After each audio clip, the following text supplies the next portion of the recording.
네, 오늘은 기후변화에 대한 과학적 근거와 영향에 대해 살펴볼 거예요. 어떻게 인간이 기후를 변화시켜 왔고, 우리는 지금 어디에 서 있는지, 그리고 이로 인해서 우리 환경에 어떤 영향이 미쳤는지, 과학적인 팩트 체크와 그 결과 중심으로 살펴볼 거예요. 그리고 이번 강의에서 전하는 사실이 그리 희망차지 않은 좀 어두운 측면이라면 다음 주 강의에는 우리가 어떻게 이미 진행되었던 온난화는 이제 어쩔 수 없지만 이 진행 속도를 좀 더 늦출 수 있을까? 그리고 우리가 그 속도를 이 정도 늦추면 어떻게 변할까? 조금 더 늦추면 어떻게 결과가 바뀔까? 비용은 어느 정도 들지? 등등에 대한 좀 더 희망적인 미래를 위해 인류가 어떻게 노력하고 있고 미래에 어떻게 더 노력할 수 있는지에 대해서 배워보도록 할 거예요. 네. 시작하기 앞서 제가 앞으로 강의의 첫 슬라이드는 여러분의 연구 프로젝트에 영감과 아이디어를 줄 수 있는 조금 덜 딱딱한 내용들을 가져온다고 했었죠. 그래서 오늘 제가 가져온 이슈는 쓰레기 문제예요. 그래서 여러분도 다 인간이 만들어내는 쓰레기, 그리고 이것들이 계속 쌓이고 있다는 그런 사실에 대해서는 잘 알고 있잖아요, 이미. 그러면은 이 이슈를 어떻게 잘 알려서 사람들에게 경각심과 분노를 일으킬 것인가? 이슈를 잘 알리는 것도 중요하겠죠. 그래서 먼저 이 이슈를 어떻게 사람들에게 한 번에 딱 오게 할 수 있는지에 대해서 어떤 예술의 영역에서 한번 살펴볼 거예요. 그래서 이 그렉 시걸이라는 사람이 어, 만들어 놓은 작품에 대해서 세븐 데이즈 오브 갈비지, 제목은 세븐 데이즈 오브 갈비지예요. 이거에 대해서 한번 보도록 하겠습니다.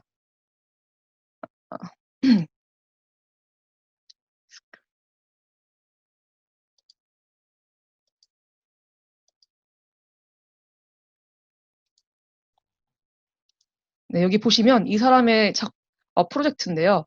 세븐 데이즈 오브 갈비지 해서 어, 지구상의 여러 가족들 혹은 개인이 일주일 동안 생활하고 나온 쓰레기에 대해서 쓰레기들을 다 모아가지고 전시를 해놓은 거예요. 그리고 그걸 사진으로 찍어 놓은 거죠. 이 작품을 한번 봐볼게요. 여긴 4명의 가족 구성원이 있고 일주일 동안 이 가족이 생성해낸 쓰레기들은 여기에 다 모아져 있습니다. 그리고 이 사람은 혼자지만 이 사람이 만들어낸 쓰레기도 이렇게 있죠. 이 커플도 이 정도의 쓰레기를 만들어 놨죠. 지금 특히 코로나 시대라서 코로나 바이러스의 영향으로 배달이 활발해지고 있죠. 그래서 더 많은 플라스틱 쓰레기들이 이렇게 생성되고 있고요. 아마 지금 이 사람들보다 여러분들이 일주일 동안 만들어내고 있는 플라스틱 쓰레기나 여러 다른 종류의 쓰레기들이 더 많을지도 몰라요.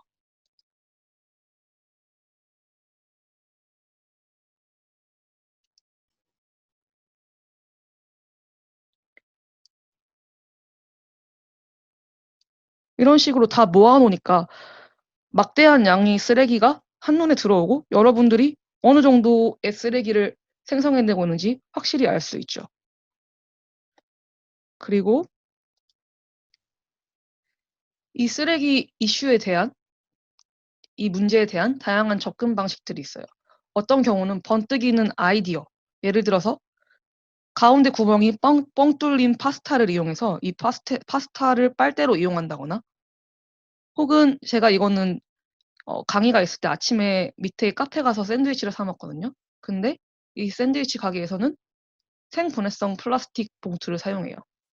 그래서 이렇게 기술을 사용해서 문제에 대한 해결책을 찾는다든가 아니면 여러분 프라이탁 이 메신저백 많이 보시죠? 재활용과 업사이클. 그러니까 업사이클은 뭐냐면 결과물이 원래 품목보다 더 높은 가치가 있는 방식으로 재활용하는 것을 말합니다. 다시 말해 낮은 가치의 폐기된 객체에서 더 높은 가치의 객체를 생성하는 것이죠.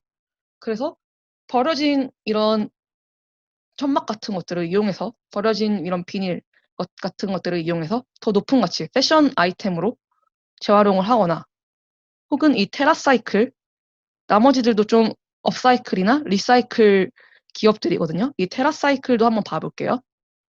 테라사이클도 이 폐기물을 활용하는 글로벌 재활용 컨설팅 기업인데요. 어떤 프로젝트들을 하고 있냐 보시면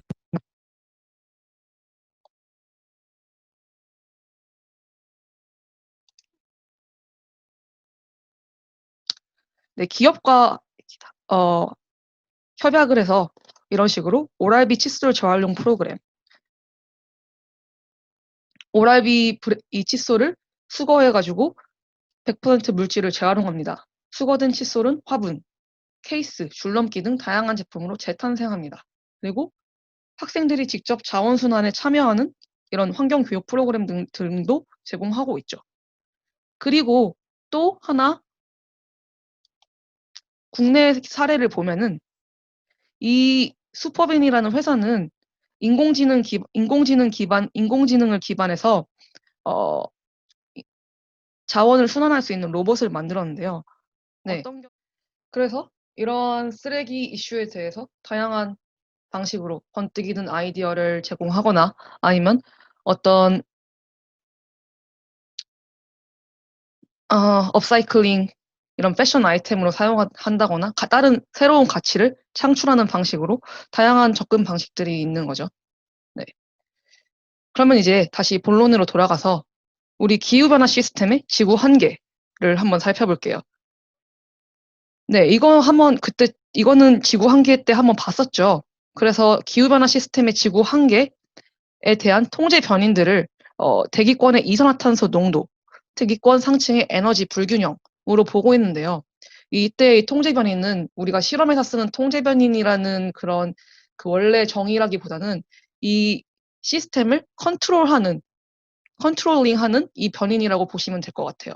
그래서 이 기후 변화 시스템에 영향을 미치는 주요 변인, 대기권 이산화탄소 농도, 대기권 상층의 에너지 불균형이라고 보는 거죠. 그래서 지구 한계를 살펴보면은 일단 안쪽의 한계가 350 ppm, 그리고 450 ppm, 바깥쪽 한계가 450 ppm인 거죠. 그리고 우리의 현재 가치는 278 ppm, 미 1975년이었습니다. 그리고 399 ppm, 이제 이 불확실성 지대를 넘어서 이 안전 경계를 넘어서 불확실성 지대로 들어갔죠. 그리고 2019년 업데이트된 현재 가치는 409 ppm이에요. 400 ppm이 넘은 거죠.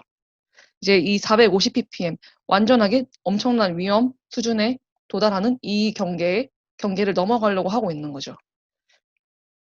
그리고 이 상층의 복사 강제력의 지구 한계는 플러스 1.0 그리고 플러스 1.5입니다. 이것에 대해서는 이따가 다시 조금 더 설명해 드리도록 할게요. 그래서 첫 번째 주요 변인인 대기권 이산화탄소의 농도가 어떻게 변화했느냐 한번 살펴볼게요.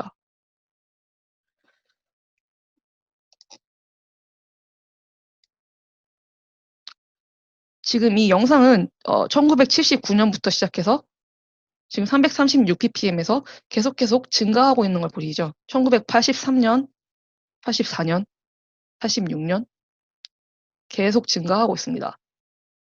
여러 관측소에서 관측된 결과치를 바탕으로 만들어진 그래프예요. 그리고 1989년에 하와이에 있는 마우나로아 관측소에서 350 ppm이 처음 관측된 거죠. 그 이후로도 계속 증가하고 있습니다.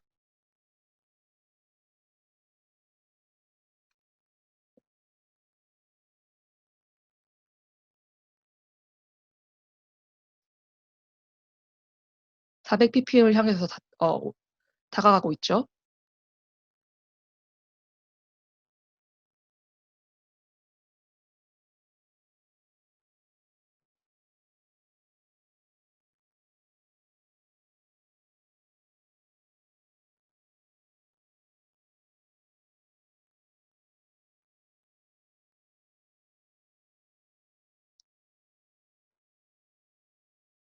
네, 이제 2019년, 2017년 이때쯤에는 400ppm을 넘어서 410ppm 정도 다가갔고요. 또 이제 좀 더 시간 범위를 넓혀보면 장기간의 관측을 살펴보면 이 추세가 어느 정도의 추세인지 알 수 있겠죠. 그래서 좀 더 늘려봅니다. 산업시대 이전의 이산화탄소 농도는 278ppm이었고요. 좀 더 늘려봅니다. 15,000년, 2만 년 전, 3만 년 전, 4만 년 전, 5만 년 전, 6만 년 전, 8만 년 전, 100만 년, 10만 년 전, 15만 년 전, 20만 년 전, 25만 년 전, 30만 년 전, 40만 년 전, 50만 년 전, 60만 년 전, 80만 년 전까지. 보시면 지금의 이 추세는 80만 년간의 기록과 비교했을 때 전례 없는 일이라는 걸 알 수 있죠. 그리고 이 대기 중 CO2가 높은 것이 특징인 몇몇 기간 동안 전 지구 평균 온도가 산업화 시대 이전에 비해 상당히 높았다. 플라이오세 중기 약 330에서 300만 년 전에 전 지구 평균 지표 온도가 산업화 이전보다 한 2에서 3.6도 정도 높았을 때 대기 중 CO2 농도는 350ppm에서 450ppm 사이였다. 그렇기 때문에 이 온도와 CO2 농도랑 어떤 관계가 있는 거죠. 전 지구 평균 지표 온도가 산업화 이전 시대보다 약 9도에서 14도 높았을 때 이때가 에오세 초기 엄청 옛날이거든요. 5200에서 4800만 년 전에는 인간이 살기 그렇게 좋은 환경은 아니었다고 했죠. 가혹한 환경이었죠. 이때는 대기 중 농도가 1000ppm을 초과했다. 이러한 과거의 기록을 비추어 봐서 우리가 미래를 예측할 수 있는 거죠. 미래의 환경이 만약에 400ppm이 넘으면 어느 정도로 변할 것인가, 지구 환경이. 그리고 1000ppm을 넘으면 어떤 환경이 도래할 것인가. 이렇게 역으로 추측해 볼 수 있는 겁니다.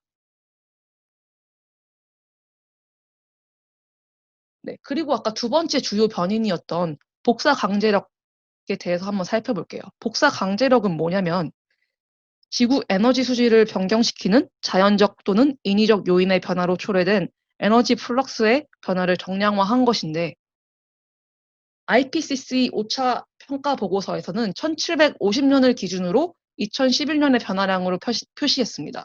그래서 복사 강제력이 양수이면 지표 온난화가 진행되고 음수이면 지표 냉각화, 쿨링이 진행됩니다. 복사 강제력은 이 관측값이랑 모델값 등을 기반으로 추정했고 각 물질의 농도 변화에 근거하여 제시하거나 인류 활동에 직접적인 연관을 나타내는 화학 물질의 배출량에 기반하여 제시했다.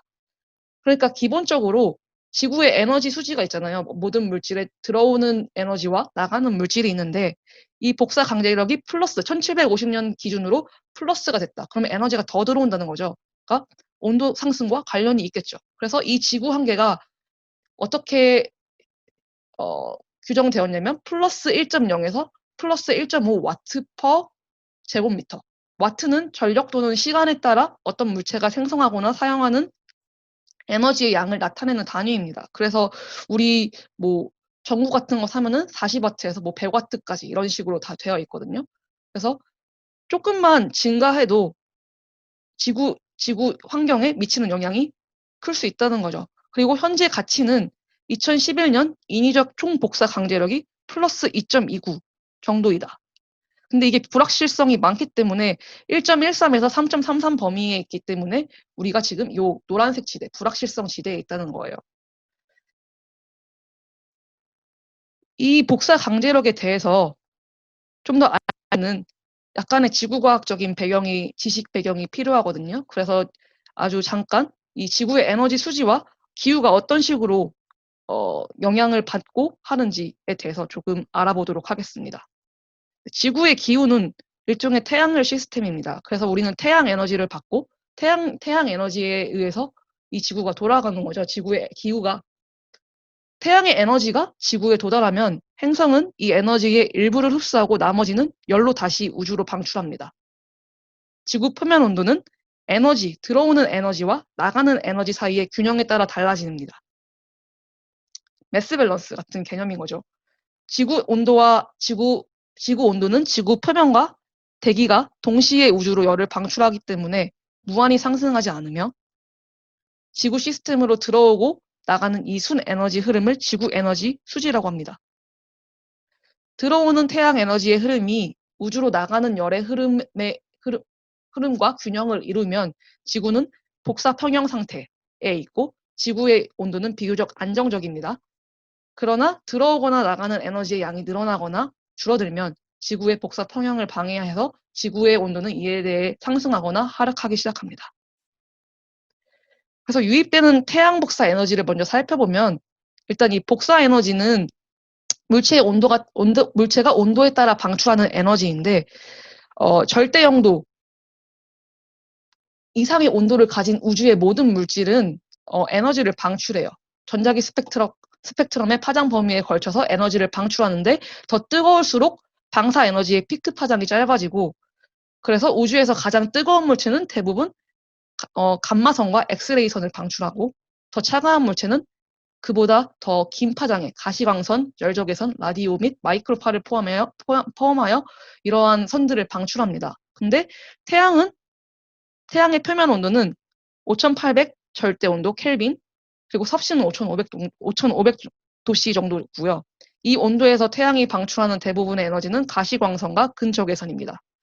그리고 지구 같은 경우는 더 차가운 물체예요. 그렇기 때문에 이 지구가 방출하는 에너지는 열적외선 영역에 있어요. 그리고 지구의 잠시만요. 지구의 온도는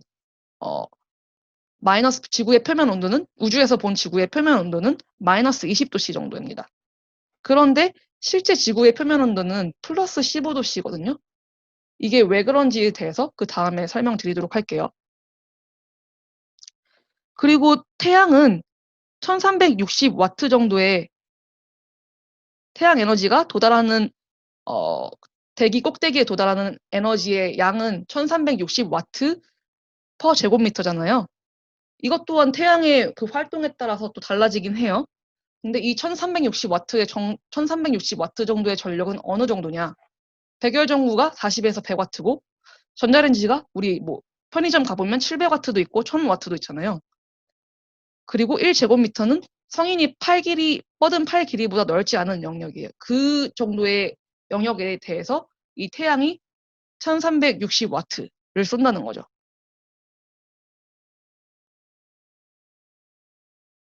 그래서 총 태양 복사 조도는 태양과 지구 평균 거리에서 태양이 행성에 전달할 수 있는 최대 전력을 의미하지만 사실 실제 지구가 획득하는 태양 에너지는 지구의 기하학적인 특성에 의해서 달라져요. 그래서 이런 구체인 지구 형태는 지구가 획득하는 실제 태양 에너지를 제한하는데요. 일단 지구의 절반만 태양에 의해 여기 보시면 아실 수 있듯이 한 번에 비춰지며 따라서 총 태양 복사량을 절반으로 줄입니다. 그리고 또 아까 말한 총 태양 복사 조도는 태양이 들어오는 빛의 경로에 수직인 표면에 전달할 수 있는 최대 전력입니다. 그러니까 이 적도 여기에 있을 때 수직으로 받을 때 최대 전력인데 지구는 구이기 때문에 정오의 적도 근처의 지역에서만 들어오는 빛의 경로가 수직에 가깝습니다. 그 밖에 모든 곳은 비스듬하게 들어오죠. 그래서 위도가 증가함에 따라 태양이 지구를 비추는 각도가 점진적으로 감소하고 그러니까 더 춥죠, 사실. 이는 평균 태양 복사 조드를 추가적으로 2분의 1만큼 감소시킵니다. 그래서 이 두 영향에 의해서 4분의 1만큼 감소해서 지구 전체 평균으로 봤을 때 지구 대기 꼭대기에 도달하는 햇빛의 양은 아까 1340에 4분의 1인 340와트 퍼 제곱미터가 들어오는 거죠. 그리고 이렇게 들어온 태양 복사 에너지는 약 29%는 밝은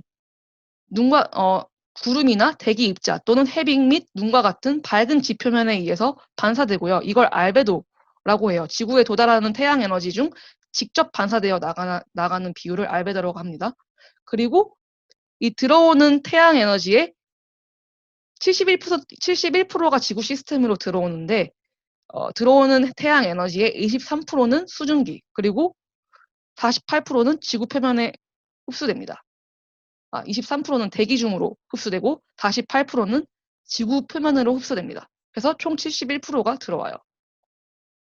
그리고 아까 말했듯이 지구의 온도가 좀 일정하게 유지되는 게 복사 평형 때문이죠. 그래서 보시면 태양으로부터 지구에 입사하는 복사 에너지의 양, 이거를 100%로 봤을 때 지구에서 우주 공간으로 방출하는 복사 에너지 양이 같다는 거죠. 그래서 보시면 A, 태양 복사가 지구에서 우주 공간으로 방출하는 복사 에너지의 양. 아까 알베도의 지표면에 의해서 직접 반사되는 B 더하기 C와 평형을 이룬다, 균형을 이룬다. 그래서 지구의 온도가 급격하게 증가하거나 감소하거나 이런 식으로 급격한 변화를 가지지 않았던 거죠. 그리고 네. 그런데 지표면 이쪽에서 보시면은 들어오는 태양 에너지의 17%에 해당하는 순적외선을 열 적외선으로 지구 표면은 방출합니다. 여기 보시면 지표가 방출하는 지구 복사 에너지는 117%고 이게 다시 돌아오는 게 100%예요. 그러니까 순 17%가 지구 표면에서 방출되는 거죠. 그런데 우주로 직접 빠져나가는 양은 12%예요. 17%가 빠져나가야 되는데 진짜 실제로 빠져나가는 양은 12%다. 그러면 나머지 5%의 행방은 어디로 갔냐? 여기 다시 보시면 이 12%는 대기의 창을 통해서 빠져나간다고 돼 있는데요. 이 대기의 창은 뭐냐면 뭘 의미하냐면 대기를 구성하는 주요 가스인 산소와 질소. 산소가 21% 차지하고요. 질소가 78% 차지하거든요. 이 가스들은 단파인 태양 에너지와 장파인 지구 복사 에너지가 모두 투과가 가능해요. 그래서 이러한 투과 가능한 대기의 창을 통해서 나가는 지구 복사 에너지가 12%라는 거죠. 그럼 나머지 5%는 뭐냐?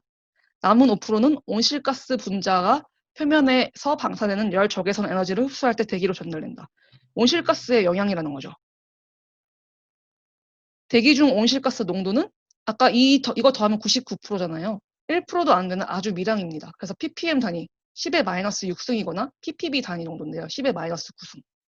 참고로 퍼센트 단위는 10의 마이너스 2승이거든요. 그러니까 아주 미량인 거죠.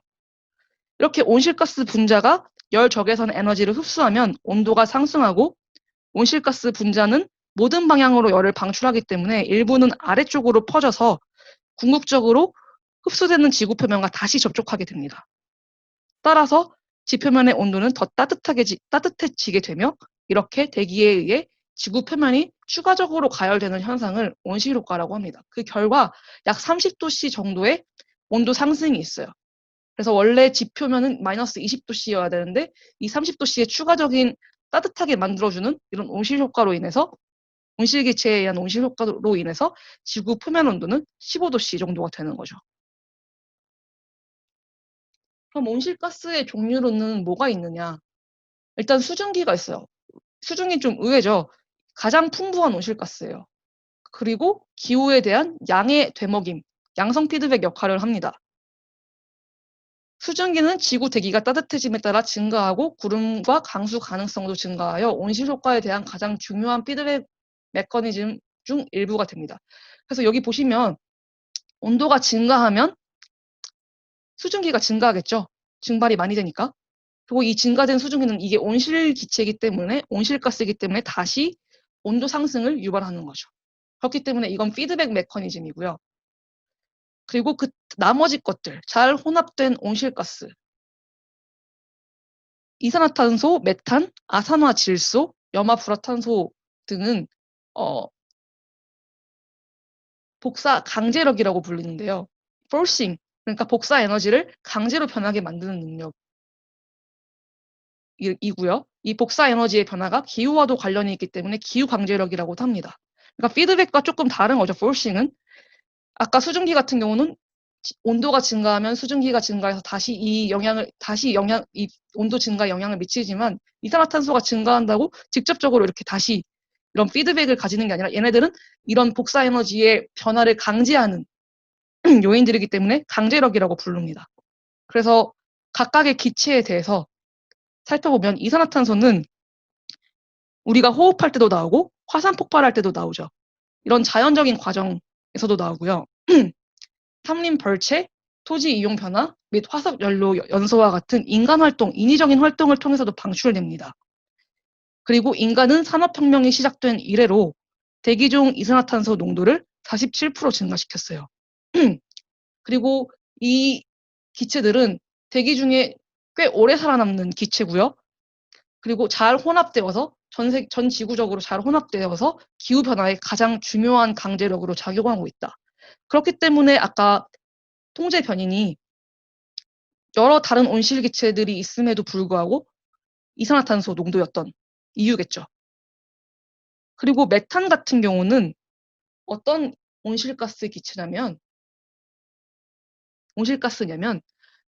자연적으로도 방출이 되기도 해요. 어떤 습지 같은 데서 메탄가스가 방출이 되기도 하고요. 그리고 인위적으로도 방출이 될 수 있는데요.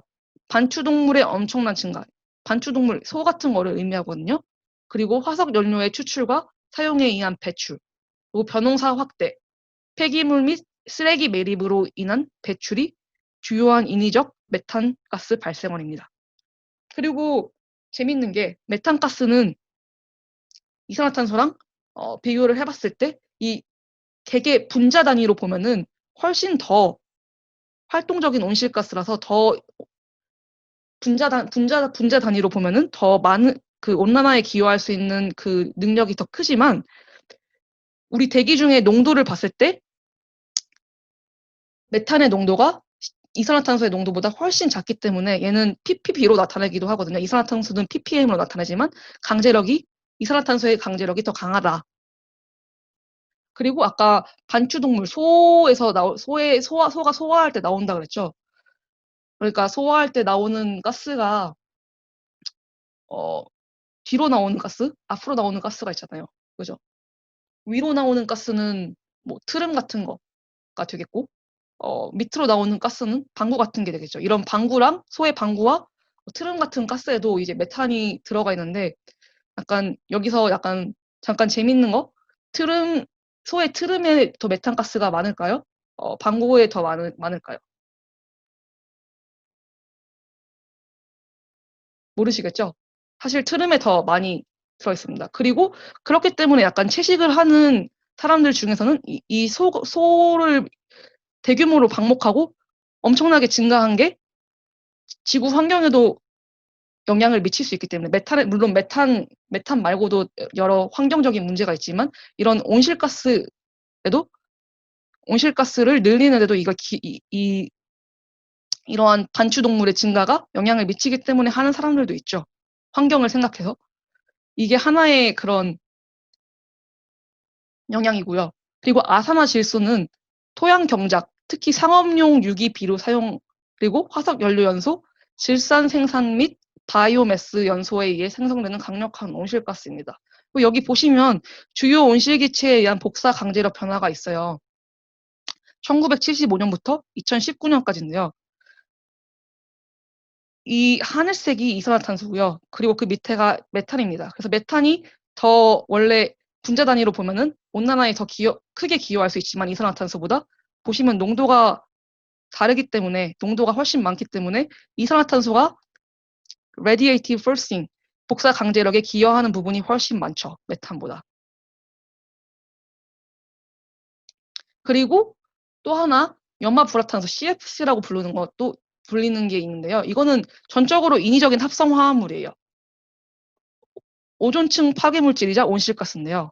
아까 잘 혼합된 온실가스 중에서 복사 강제력에 세 번째로 큰 기여를 해왔던 이 CFC12 이게 냉장고나 에어컨의 냉매로 사용되었었거든요. 프레온 가스라고 불리죠. 이거는 이제 이것의 대기 중 농도는 몬트리올 의정서에 따른 단계적 배출 금지 규약에 따라 감소하고 있습니다. 이 몬트리올 의정서에서 이 물질 사용을 규제하자. 이렇게 해서 이 염화불화탄소 CFC12는 감소하고 있는 추세입니다.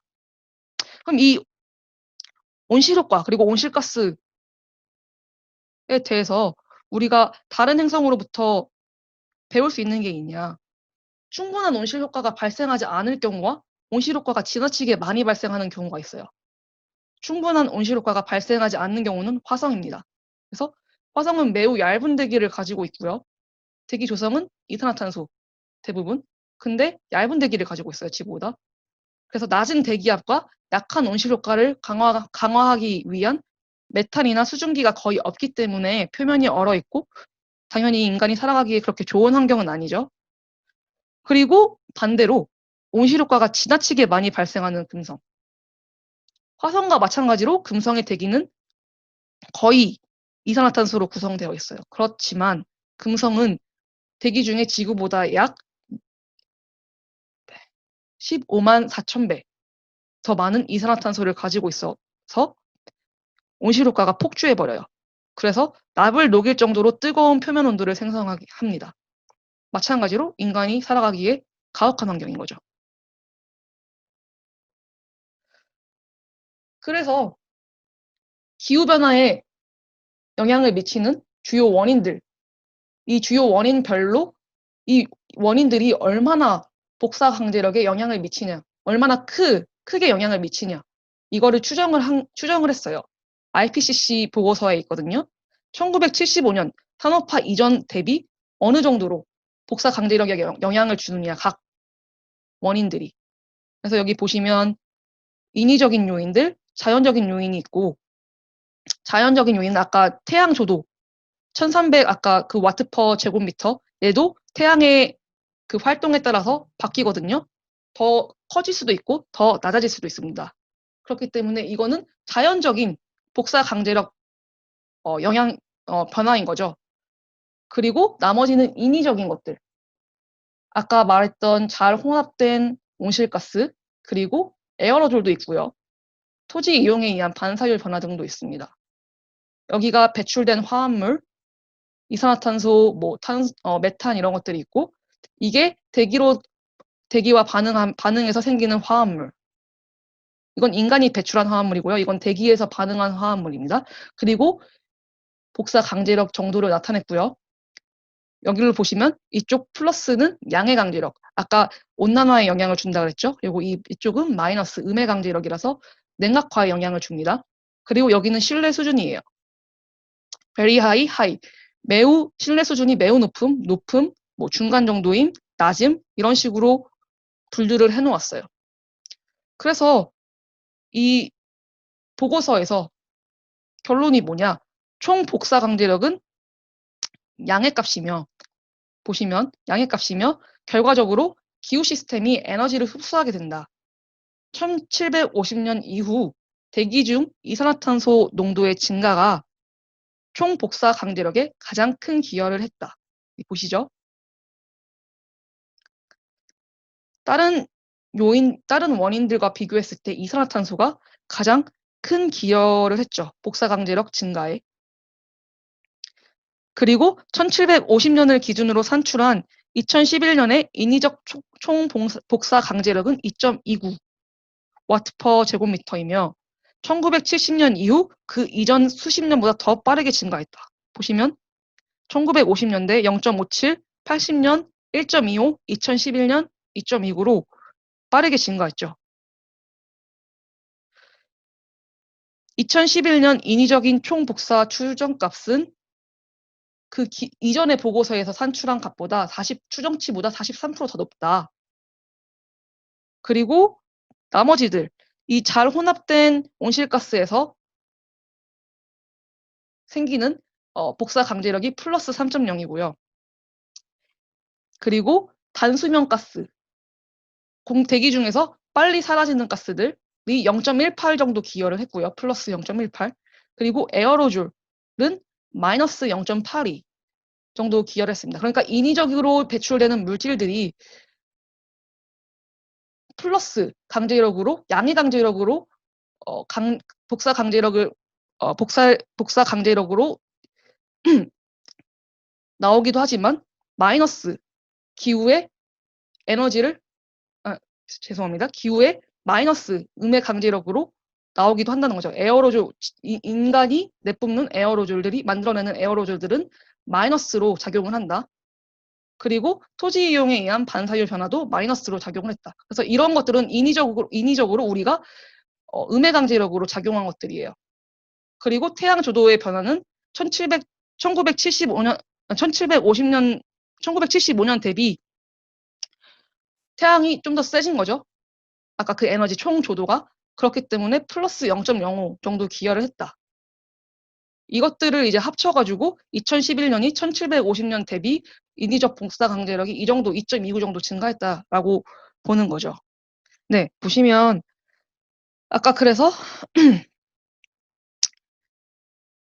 기후변화의 주요 원인별 복사 강제력 추정값을 어떻게 추정했는지에 대해서, 그리고 각 배출된 화합물, 그리고 이 요인들이, 주요 원인들이 어떻게 기후변화 그리고 복사 강제력에 영향을 미쳤는지에 대해서 이제 하나하나씩 살펴볼 거예요. 그래서 먼저 보시면 아까 토지 이용에 의한 지표 알베도 증가가 음의 강제력에 영향을 미쳤죠. 여기 보시면 여기 토지 이용에 의한 반사율 변화가 음의 강제력이었다. 이게 왜 그렇냐면 숲의 벌목에 의한 건데요. 지금 보시면 숲이 색깔이 좀 어둡잖아요. 그죠? 이거를 벌목을 하면은 어두운 표면이 사라지니까 반사도를 증가시키는 거죠. 더 밝은 표면들이 생기는 거니까. 그래서 이러한 인위적인 토지 이용 변화에 의해서 알베도가 증가했고, 그것이 음의 강제력으로 요만큼, 마이너스 0.15만큼 작용했다. 1975년 대비 2011년에. 그리고 검댕, 이 블랙카본이라는 게 뭐냐면, 보시면 이 검댕이죠. 딱 그대로. 그 화석연료를 쓰고 나서 나오는 것들인데요. 이게 빙하, 나 이런 밝은 표면을 덮어버리면은 원래 밝았던 표면이 어두운 표면으로 바뀌니까 지표 알베도에 영향을 또 주겠죠. 그렇기 때문에 이 검댕 블랙카본은 양의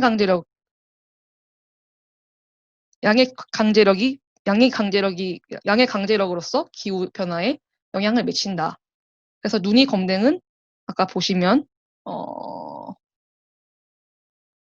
여긴 포함되어서 나오네요. 눈이 검댕은 이 정도 아주 약간의 양의 강제력으로서 영향을 미친다. 라고 보시면 되고요. 그리고 에어로졸은 아까 보시면 꽤 인위적인 물질임에도 불구하고 꽤 크게 음의 강제력으로서 작용했죠.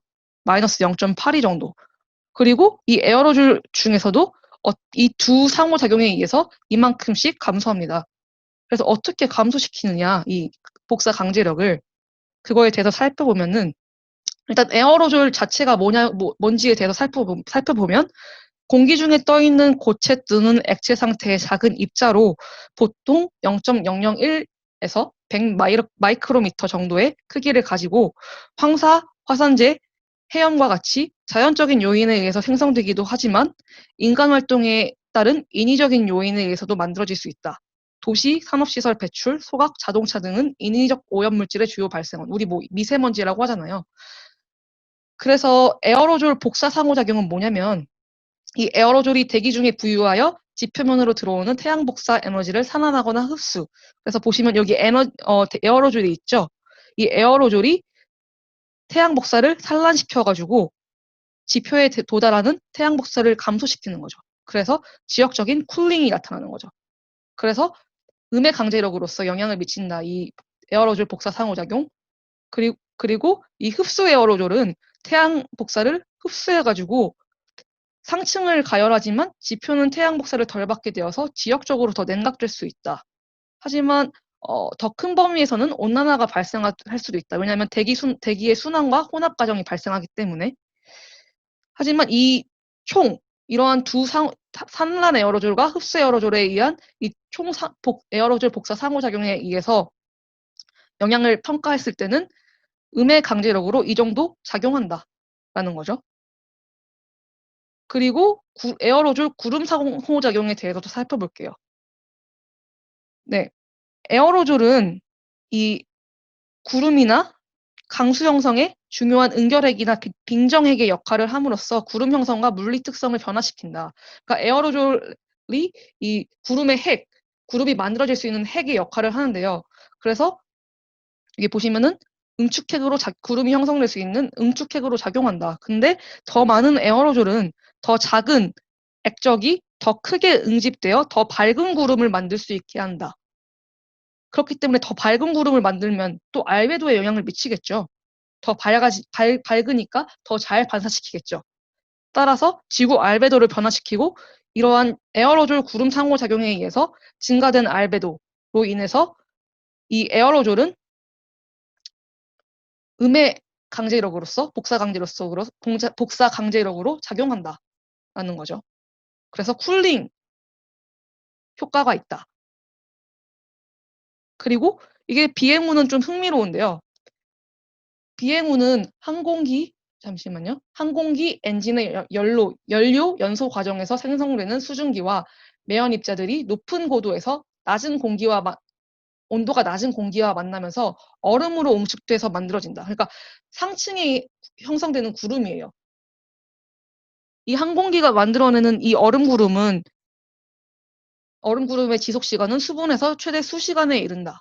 근데 왜 아까 구름은 알베도에 영향을 미쳐서 태양 복사를 반사시키니까 쿨링 효과를 준다고 했는데 왜 이 비행기에 의해 생기는 구름은 워밍 효과를 주냐? 이 구름에 의한 그 복사 강제력 효과는 아직 불확실성이 크지만 과학자들이 밝혀낸 바에 의하면 구름이 생성되는 층에 따라서 어떤 영향을 미치는지가 달라져요. 그래서 아까 보시면 비행운은 대기의 상층에 구름을 형성시킨다고 했죠. 이 상층 구름은 적외선을 더 효과적으로 가두면서 지표 온난화를 증가시켜요. 그런데 낮은 쪽에 있는 중층 구름이나 하층 구름 같은 경우에는 이 알베도와 관계가 있어서 구름에 의해 우주로 다시 반사되는 일광의 양이 감소하면서 지표 온난화에 영향을 미친다. 이 중층 구름과 하층 구름은 알베도에 영향을 미치는 게 더 크다. 그래서 비행운은 상층, 에어로졸은 아까 에어로졸 구름 상호작용에서 알베도를 변화시키는 거는 중층과 하층 구름 위주라고 보시면 될 것 같아요. 그런데 비행운이 어느 정도 복사 강제력에 영향을 주느냐? 아주 조금이에요. 그죠? 이 이산화탄소에 비하면 아주 적은 양인 거죠. 그리고 오존도 복사 강제력에 영향을 미치는데 오존 또한 성층권에 있느냐, 대륙권 혹은 지표에 있느냐에 따라서 다르게 작용해요. 성층권의 오존은 우리가 흔히 말하는 오존층인 거죠. 이 오존층은 태양으로부터의 자외선 복사를 흡수해서 자외선의 대부분을 지표면에 도달하기 전에 막아주는 보호막 역할을 한다. 그렇기 때문에 쿨링 효과를 주는 거죠, 일종의. 자외선을 막아주고 보호막 역할을 하는 거니까. 반면 대륙권 오존은 강력한 온실 효과를 일으키는 가스 중의 하나로 지구온난화에 직접적으로 영향을 미친다. 그러니까 얘는 대륙권에 있는 오존은 온실가스로서의 역할을 하는 거예요. 그렇기 때문에 양의 강제력으로서 영향을 미치고요. 그래서 여기 보시면 대륙권, 양의 강제력으로 영향을 미치죠. 그리고 아까 말했던 자연적인 요인, 태양 조도의 변화. 태양이 대기권 상층에 도달하는 에너지가 태양 자체의 활동에 의해서 그 정도가 달라진다고 했죠. 그래서 이 태양 조도의 변화가 그러면은 지금 우리 기후 변화가 이 태양 조도가 변해서 그런 거 아니냐, 자연적인 거 아니냐, 이렇게 주장하는 사람들도 있을 수 있겠죠. 하지만 태양 조도의 변화와 성층권의 화산 에어로졸에 기인한 자연적인 총복사 강제력은 대양 화산이 분화한 후 아주 짧은 기간을 제외하면 지난 세기를 통해서 순복사 강제력의 아주 작은 부분을 기여했다. 지금 여기 보시면 잠시만요. 이게 전 지구 표면 온도에 관측된 표면 온도예요. 표면 온도 변화예요. 1880년부터 2000년까지 이죠. 그리고 이게 지금 태양에 의한 온도 변화 편차를 나타낸 거예요. 그리고 이거는 화산에 의한 거고요. 이 화산 폭발은 왜 쿨링 효과를 주냐면 화산재가 덮어버리면은 태양빛이 지표면에 도달하는 게 덜 도달하겠죠. 그렇기 때문에 쿨링 효과, 대규모 폭발은 쿨링 효과를 줍니다.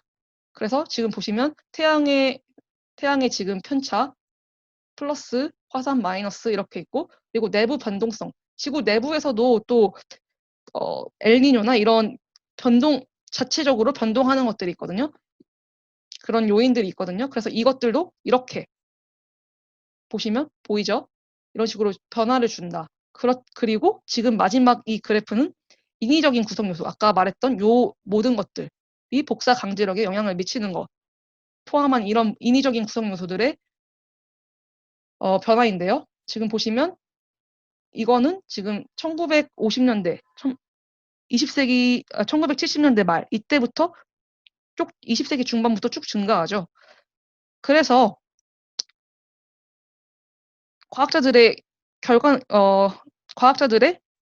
결과는 뭐냐면, 연구 결과는 뭐냐면, 총 태양 복사 조도는 아까 말했듯이 태양으로부터 대기 상한에 도달하는 총 에너지의 양인데, 이 태양 복사 조도는 수십억 년부터 수일까지 다양한 시간 규모에 따라 다르지만 지난 140년 동안에는 변동이 비교적 작았다. 편차가 0.1 정도보다 안 되죠. 태양 조도의 변화는 화산 분출과 인위적 요인과 더불어 기후 변동성의 중요 원인이다.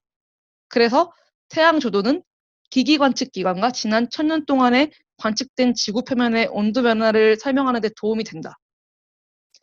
태양 변동성은 20세기 초 지구 표면 온도의 변화에 뚜렷이 기여했을지도 모르지만, 보시면 20세기 초 지구 표면 온도는 여기 보시면 이 사이클하고 조금 닮아 있죠. 요걸로는 설명이 안 되는 이런 피크들이 보이죠. 그렇기 때문에 20세기 초 지구 표면 온도의 변화에 뚜렷이 기여했을지도 모르지만 1970년대 말에 이 총 태양 복사 조도 위성 측정이 시작된 이래 관측 증가를 설명하지는 못한다. 보시면 요 부분에서는, 최근의 부분에서는 이 그냥 아주 선형적으로 증가하는 이 부분에 대해서는 이게 태양 복사 조도가 설명하지 못한다는 거죠. 인위적 구성 요소, 요게 영향을 미치는 게 보이는 거죠. 그죠? 그래서 최근의 기후 시스템 변화에 대해서 조금 더 살펴보면은 1951년부터 2010년까지 전 지구 평균 지표 온도 상승의 50% 이상이 인간 활동에 의해 유발되었을 가능성이 대단히 높다. 이것이 IPCC 과학자들의 결론이에요. 여러 방법론을 이용한 다양한 연구들이 이러한 평가를 뒷받침하는 확실한 증거를 제시하고 있다. 지난 60년 동안 관측된 온난화는 산업화 이전 시대 자료로부터 추정된 내부 기후 변동성 범위에서 한창 벗어나 있고, 기후 모델의 모의 결과 내부 변동성의 범위에서도 한창 벗어나 있다. 내부 변동성만으로 1951년 이후의 온난화를 설명할 수 없음은 사실상 확실하다. 그러니까 보시면 일단 이거는 자연 강제력과 인위적 강제력에 대한 그림이거든요. 그래프거든요. 이것부터 살펴볼게요. 지금 이 그래프는 온도 편차인데 검정색 실선이 관측치예요. 자연 강제력만 있을 경우에 모델을 돌렸을 때 그 결과는 지금 보시면 1970년대 이후로는 내려가야 되죠. 이 정도죠. 근데 관측치는 올라가고 있다. 그리고 인위적 강제력만 봤을 때는 놓고 모델을 돌렸을 때는 지금 보시면은 이 CMIP5가 가장 최근의 기후 모델인데요. 관측치보다는 조금 더 과대평가가 돼 있죠. 그렇기 때문에 인위적 강제력과 자연 강제력을 모두 합한 기후 모델을 돌렸을 때 이제 관측치와 비교를 해보면은 상당히 잘 일치하는 걸 보이죠.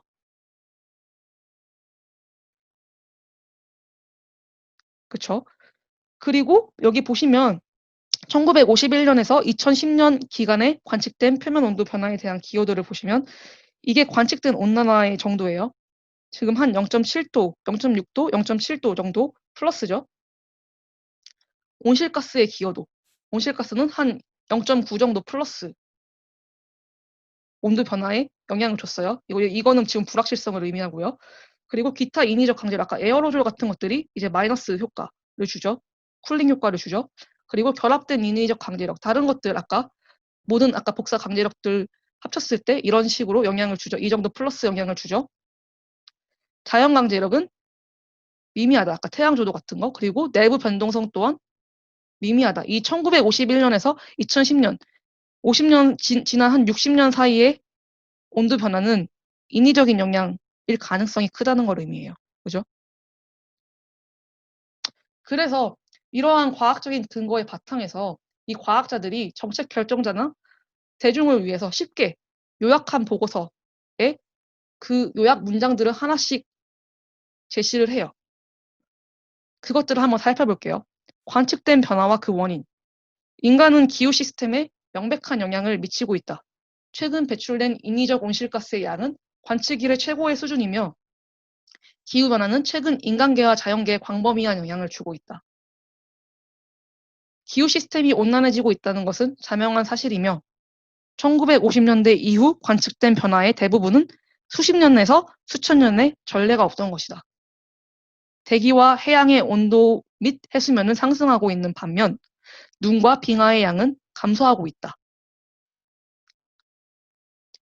경제 및 인구 성장이 주 원인이 되어 나타난 산업화 시대 이전부터 인위적 온실가스 배출량은 계속 증가해 왔고 현재 가장 높은 수준을 보이고 있다.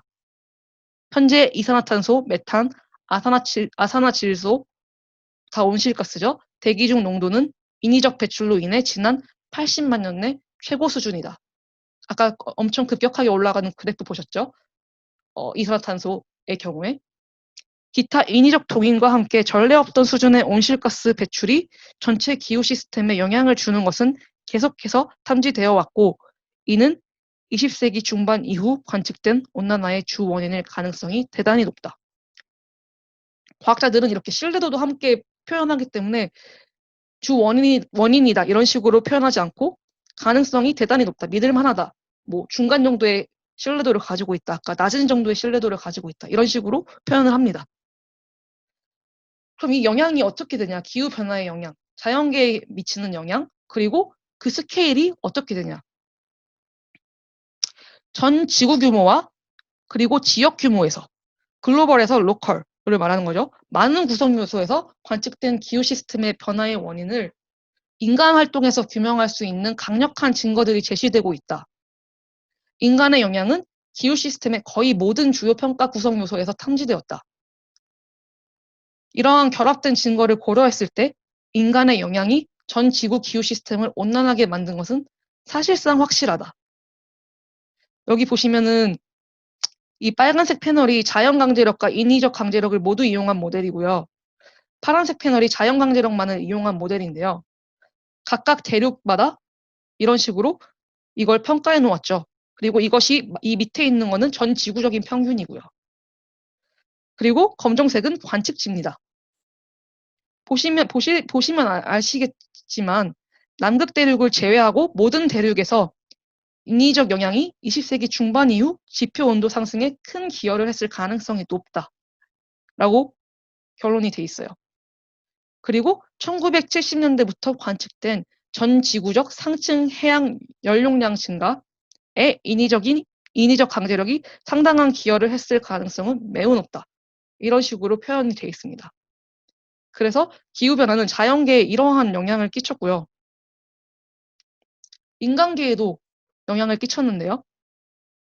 다수의 지역에서 강수량의 변화가 나타나고 눈 및 빙하가 녹아 녹지화되면서 수문 시스템, 하이드롤로직 시스템 변화가 초래되어 결과적으로 수자원의 양과 질이 영향을 받고 있다. 중간 정도의 신뢰도입니다.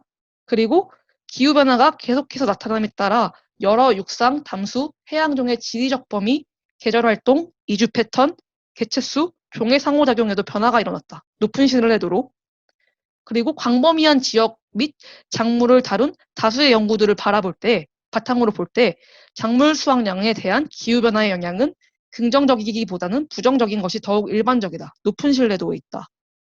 그럼 여기 보시면은 기후변화에서 기인한 광범위한 영향을 표시해 놓은 건데요. 각 부분별로 관측된 영향입니다. 물리적 시스템, 생물학적 시스템, 인간과 관리 시스템으로 나누어져 있고요. 물리적 시스템에는 빙하, 눈, 얼음 및 영구 동토, 그리고 강, 호수, 홍수 및 가뭄, 그리고 해안 침식 또는 해수면 상승 같은 물리적 시스템, 그리고 생물학적 시스템에는 육상 생태계, 야생, 해양 생태계 이렇게 나눠져 있고요. 그리고 인간과 관리 시스템에는 식량 생산, 그리고 휴먼 헬스, 인간의 건강 또는 경제와 관련된 영향들을 표시해 놨습니다. 그리고 여기 보시면 색이 채워져 있는 기호는 기후변화가 여기에 큰 기여를 했다. 그리고 테두리만 있는 경우에는 기후변화가 작게 영향을 미쳤다. 그리고 신뢰도는 이렇게 옆에 매우 낮음부터 매우 높음까지 표시를 해놨습니다. 보시면 전 지역에 걸쳐서 기후변화가 이러한 시스템에 미친 영향이 크다는 것을 알 수 있죠. 그리고 이거는 식량 생산을 보여주는 건데요. 1960년부터 2013년 중 온대와 열대 지역의 4가지 주요 작물, 밀, 콩, 쌀, 옥수수죠. 인간의 식량이잖아요. 관측된 기후변화 영향의 추정치입니다. 그래서 기후변화로 인해서 생산이 감소했다는 거죠. 이런 주요 식량들에 대해서. 이렇게 인간계에도 영향을 미칩니다. 그리고 극한 현상을 발생시키는데요. 보시면 여기 현상과 변화 경향, 어떤 극한 현상이 발생하는가, 그리고 발생한 기후변화에 대한 평가, 1950년 이후 이러한 극한 현상이 어느 정도 발생했고 그 신뢰도는 어느 정도인가, 그리고 이러한 관측된 기후변화에 대한 인류의 기여평가, 인류가 어느 정도 기여했는가, 그리고 추가적인 변화 가능성, 21세기 초반에는 어느 정도 변할 것이냐, 그리고 21세기 후반에는 어느 정도 변할 것이냐, 이렇게 표시를 해놓았거든요. 평가를 해놓은 겁니다. 그럼 보시면은 전 지구적으로 추운 낮과 밤의 빈도는 감소하는 반면 따뜻한 낮과 밤의 빈도는 증가할 가능성이 매우 높다. 관측된 온난화의 일부 지역에서 폭염 관련 사망률은 증가시키는 반면 한파 관련 사망률은 감소시켰다. 중간 정도의 신뢰도로. 그리고 호우 빈도가 감소하는 육지 지역보다 증가하는 육지 지역이 더욱 많아질 가능성이 높다. 전 지구적 규모에서 관측된 가뭄 경향의 신뢰도는 낮은데 이는 직접 관측이 부족하고 가뭄의 정의 선택에 대한 유추된 경향의 의존성이 높으며 가뭄 경향이 지리적으로 고르게 나타나지는 않기 때문이다. 가뭄을 어떻게 정의할 거냐에 따라서 또 달라지기 때문에 불확실하다, 이거는. 열대성 저기압 활동, 우리 태풍 같은 거, 허리케인 같은 거 말하는 거죠. 이러한 열대성 저기압 활동에서 나타난 장기적인 변화가 확실하다는 것에 대한 신뢰도는 낮고 전지구적 변화가 어떠한 특정 원인에서 기인했다는 것에 대한 신뢰도도 낮다. 대개 평균 해수면 상승의 결과로 나타나는 극한 해수면은 1970년 이후 증가했을 가능성이 높다. 폭염, 가뭄, 홍수 사이클론 및 산불과 같은 최근의 극한 기후 현상이 미친 영향을 볼 때 일부 생태계와 다수의 인간계가 현재 기후 변동성에 상당히 취약하고 심각하게 노출되어 있는 것을 알 수 있다. 지금 캘리포니아에서도 산불 계속 일어나고 있죠. 이것은 매우 높은 신뢰도로 과학자들이 이렇게 말할 수 있다는 거죠. 그리고 기상 관련 재해로 인한 직접적인 손실 및 보험 측면의 경제적인 손실 모두 전 지구적 및 그러니까 글로벌한 스케일에서도 그리고 로컬한 스케일에서도 최근 수십 년간 현저히 증가하고 있다. 그래서 이러한 과학적인 평가를 바탕으로 과학자들이 정책 결정자들에게 이렇게 말했습니다. 전 대륙과 해양에 걸쳐 최근 수십 년 동안의 기후의 변화가 일어나 자연계 및 인간계가 영향을 받아왔다. 그 원인이 무엇이든지 간에 지금까지 관측된 기후변화가 이러한 영향을 초래했으며 이는 기후가 변함에 따라 자연계 및 인간계가 민감하게 반응한다는 것을 의미한다. 그러니까 조금만 변해도 인간과 자연은 아주 민감하게 반응한다는 거죠. 1950년 이래로 다수의 극한 기상 및 기후현상에서 변화가 관측되었다. 이러한 변화들 중 일부는 인간 활동과 관련된 것으로 극한 저온 현상 감소, 극한 고온 현상과 극한 해수면 증가 및 많은 지역에서의 호우빈도 증가가 있다. 그럼 아까 이제 다시 지구 한계로 돌아가 볼게요. 왜 450ppm과 350ppm이 지구 한계일까를 보시면, 지금 보시면 이게 아까 이산화탄소 CO2 농도가 온도 상승과 관련이 있다고 했잖아요. 만약에 450ppm 정도로 증가가 한다면, 대기 중 이산화탄소 농도가 450ppm 정도로 증가를 한다면 우리 지구의 온도가 약 2도씨 이상으로 상승하게 됩니다. 그리고 만약에 1000ppm 정도, 그러니까 650에서 1000ppm 정도로 증가하면은 지구 평균 온도가 4도씨 이상으로 증가할 가능성이 높은 거죠. 그리고 보시면 이건 지금 500만 년 전부터 최근까지의 온도 변화, 기온 편차를 나타내는 거거든요. 아까 그 저번에 보여드렸듯이 산업시대 이전의 측정치를 기준으로 보시면 2도씨 이상으로 증가한 경우가 거의 없어요. 500만 년까지, 그죠? 그리고 최근 80만 년까지도 없어요, 그죠? 그렇기 때문에 2도씨 이상으로 증가하면은 이게 우리 지구가 다시 말씀드릴게요. 인간이 지구상에서 생활하기에 가혹한 환경이 될 수 있다는 거죠. 그렇기 때문에 이 450ppm, 2도씨 상승 될 수 있는 450ppm을 지금 이 바깥쪽 지구 한계로 정한 겁니다.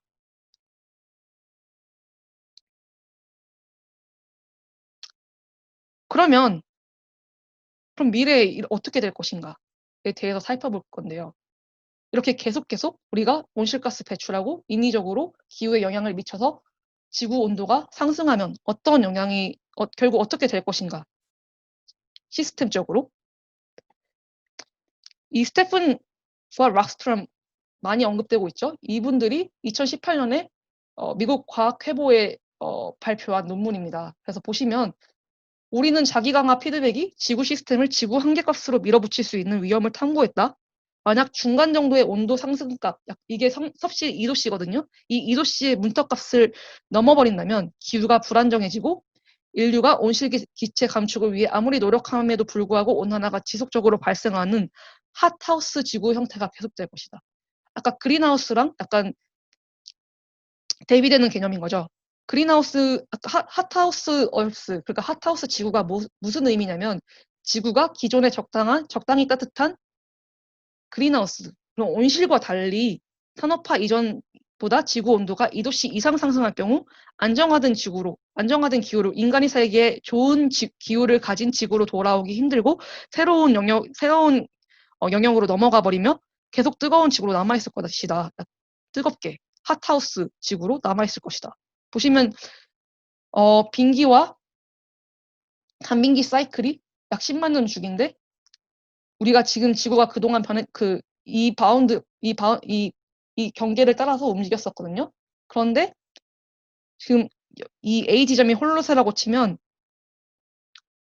계속 지구 온도가 상승하고 있죠. 그래서 2도씨 상승할 경우에는 우리가 이 홀로세, 지금 인간이 살기에 좋은 기후 환경으로 돌아올 수 있지만 이거 이상 상승할 경우에는 핫하우스 지구 상태로 돌아갈 것이다.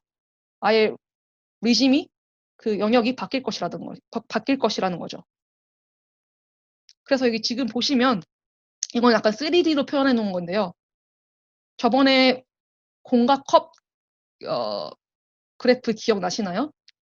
문턱값 설명하면서 이 컵의 깊이가 깊으면은 더 빠져나오기 힘들고 이 문턱값을 넘기 힘들다고 했고 이 시스템이 왔다 갔다 하면서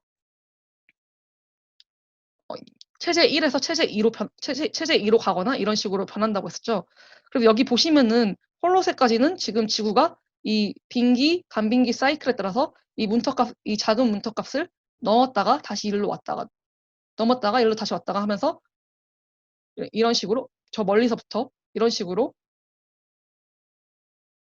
존재해왔다면, 시스템이 존재해왔다면 지금 우리가 소위 인류세라고 불리는 인간이 지구의 기능을 크게 바꾼 이 시기부터는 지구온난화가 지속되었죠. 그래서 그 기존의 2도씨 상승이 없었는데 이것이 지금 2도씨 상승돼서 이렇게 왔죠. 인간이 온실가스 같은 것들을 배출하고 하면서 지구의 기능을 바꿔서 인류세 동안, 인류세라고 불리는 이 시기 동안, 그래서 여기까지 왔습니다. 근데 우리가 계속 이 추세로 간다면 이 지구 경계를 넘을 것이고 2도씨를 넘을 것이고, 그 경우에는 이 컵의 깊이가 깊어질 것이라서 다시 돌아오기 힘든 거죠. 문턱값이 높아지니까. 그렇지만 우리가 만약에 노력을 해서 국제사회 그리고 모든 사람들이 노력을 해서 이걸 감축한다면 안정화될 수 있는 지구가 될 것이다. 이게 2도씨 정도일 것이다. 다시 돌아올 수 있다. 이렇게 되는 거죠. 그렇기 때문에 기후변화가 인류의 문제가 됐고 전 지구적 의제로 발전이 되었습니다.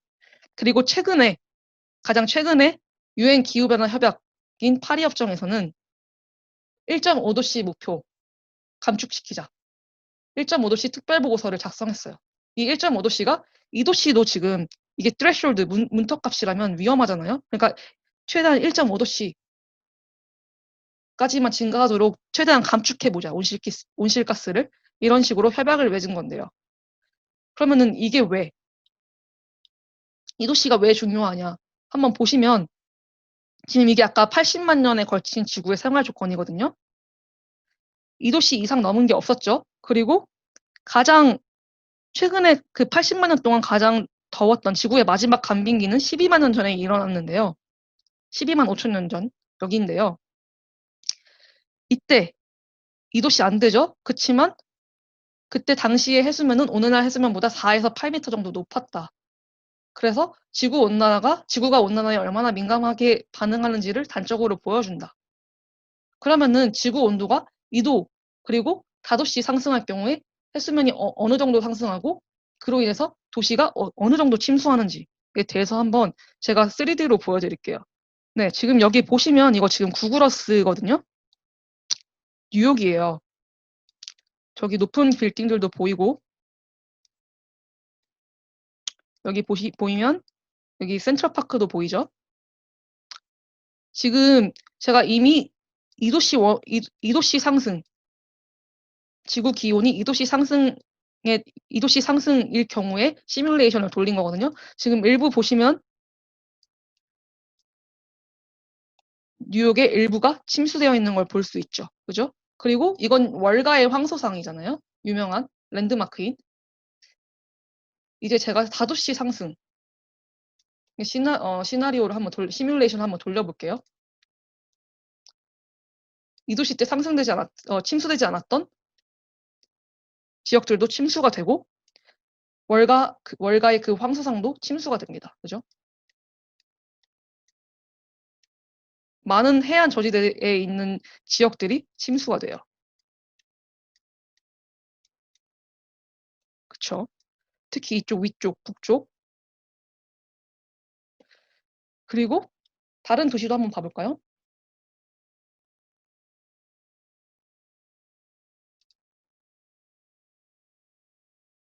또 그죠?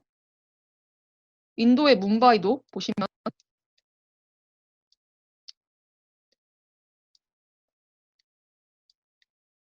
2도씨 상승일 때 지금 도로도 침수되어 있고 이쪽 지역들도 다 침수가 되어 있죠. 그죠? 이 정도가 침수가 돼요. 이 도시. 그러면은 4도씨 상승의 경우를 보자. 엄청나게 도시 대부분이 침수가 되는 거죠. 그죠?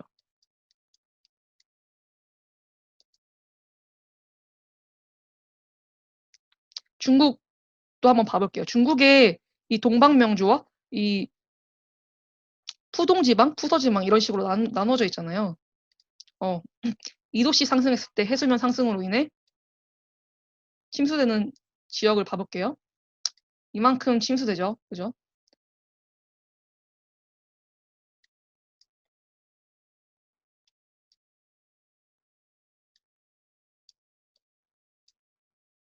4도씨일 경우에 지금 여기 보시면 이 푸동지방도 침수가 된 거를 확인하실 수 있어요. 그죠?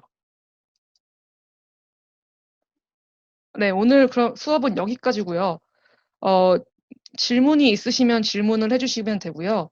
질문 없으시면은 이제 가셔도 됩니다. 네, 수고하셨습니다.